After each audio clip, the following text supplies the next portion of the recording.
From the Sundance Film Festival in Park City, Utah, this is Democracy Now! Today is day 30 of Mr. Chavez' water fast. He's lost approximately 30 pounds. His physical stamina is rapidly deteriorating. I believe we are getting to a critical point of this fast here.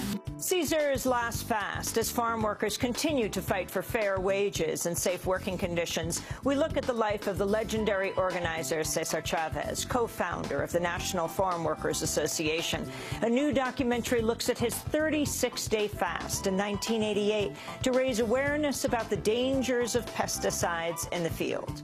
Then, Freedom Summer. We hope to send into Mississippi this summer upwards of 1,000 students from all around the country who will engage in freedom schools, voter registration activities, and open up Mississippi to the country. 50 years ago this summer, civil rights activists launched Freedom Summer. A new documentary examines this historic period from the freedom schools to the founding of the Mississippi Freedom Democratic Party to the murders of 3 civil rights activists, Michael Schwerner, Andrew Goodman, and James Chaney. Then, Through a Lens Darkly, Black photographers and the emergence of a people. There is one place where all the secrets reside. In the family photo album. In what it chooses to represent, and in what is absent, hidden. All that and more coming up.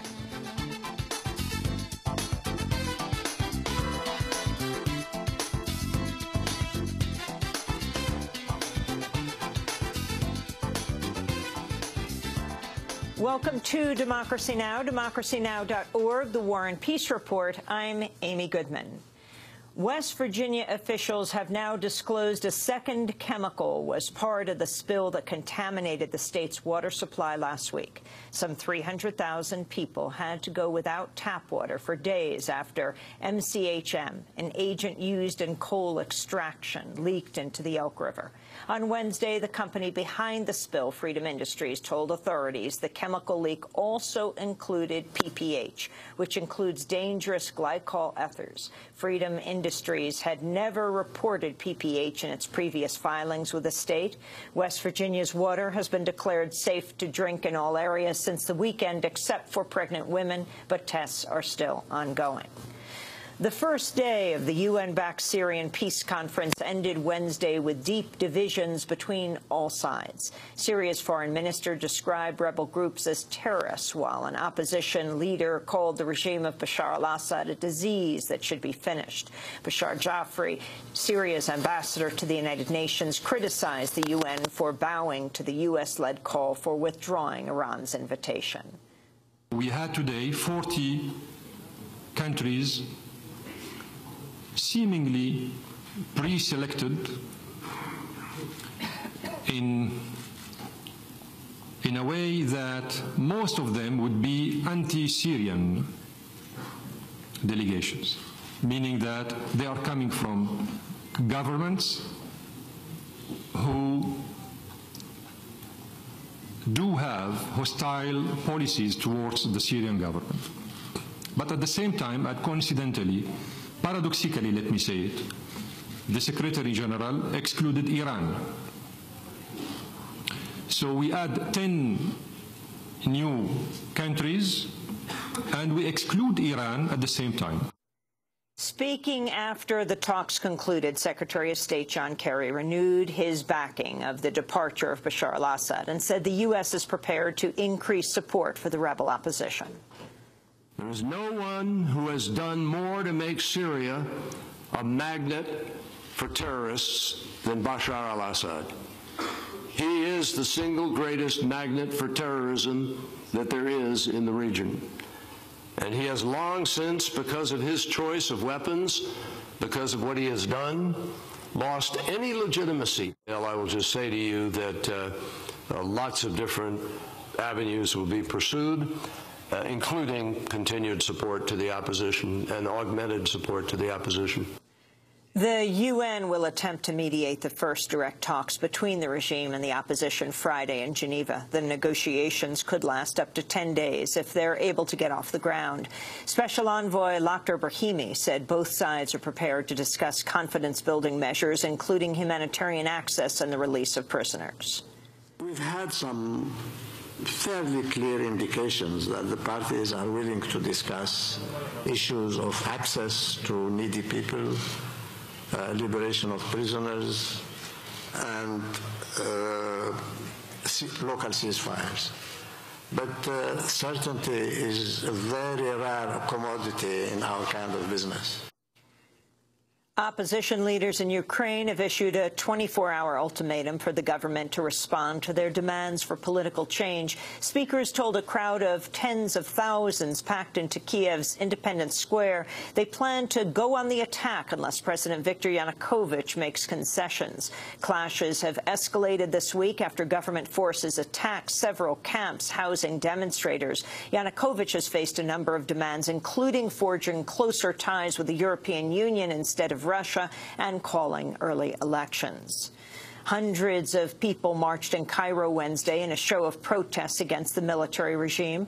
The rally came days before the anniversary of the launch of the 2011 uprising that ousted Hosni Mubarak. The head of the Egyptian military, Abdel Fattah al-Sisi, is expected to run in upcoming elections after ousting Muslim Brotherhood President Mohamed Morsi in July. Texas has executed a Mexican national despite objections from the State Department, the Mexican government, and the World Court. Edgar Arias Tamayo was convicted of killing a Houston police officer after a robbery in 1994. But the World Court later ruled he was entitled to have his case reviewed because he was never informed of his right to diplomatic assistance from the Mexican consulate. In killing Tamayo, Texas ignored pleas from the U.S. State Department that the killing would violate international law. A Texas Department of Criminal Justice spokesperson announced the execution. Edgar Tamayo was executed tonight for the January 1994 murder of Houston police officer Guy Gaddis.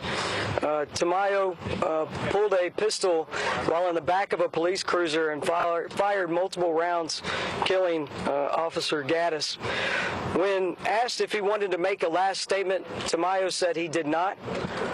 He was pronounced deceased at 9:32 p.m., 17 minutes after the lethal dose began. Edgar Tamayo is the third Mexican national to be executed in Texas, whose case was part of the World Court order. In addition to challenging his execution on consular grounds, defense attorneys had also argued he was ineligible for the death penalty because of his mental disability. The American Psychological Association has rejected a complaint against a psychologist involved in the torture of prisoners at Guantanamo. Dr. John Lesso took part in the interrogation of Mohammed al-Qahtani, whose terror charges were later dropped because of the brutality he endured. Speaking to Democracy Now! In 2011, Dr. Stephen Reisner of the Coalition for an Ethical Psychology said Lesso helped design the harsh techniques applied during Qahtani's interrogation. The increasingly harsh techniques included isolation, sleep deprivation, extreme cold, sexual and religious humiliation, the whole gamut of techniques used individually and together. And the interrogation lasted for about a month and a half. A federal appeals court has ruled potential jurors cannot be rejected based on their sexual orientation. The decision will force the retrial of a case decided after a gay juror was left out. It could also bolster challenges against laws that discriminate against LGBT people. Thousands of anti-choice activists braved freezing temperatures Wednesday to march against abortion rights in Washington, D.C. The so-called March for Life is held every year on the anniversary of Roe v. Wade, the 1973 Supreme Court decision that legalized abortion. The march comes amidst new setbacks for anti-choice measures at the state level. Last week, a federal judge struck down a North Carolina law forcing doctors to perform ultrasounds on women seeking an abortion. The Supreme Court also declined to overturn a ruling striking down Arizona's ban on abortions after 20 weeks. Over the past 3 years, states have passed some 200 restrictions on abortion, more than in the entire previous decade. And those are some of the headlines. This is Democracy Now!, democracynow.org, The War and Peace Report. I'm Amy Goodman. Yes.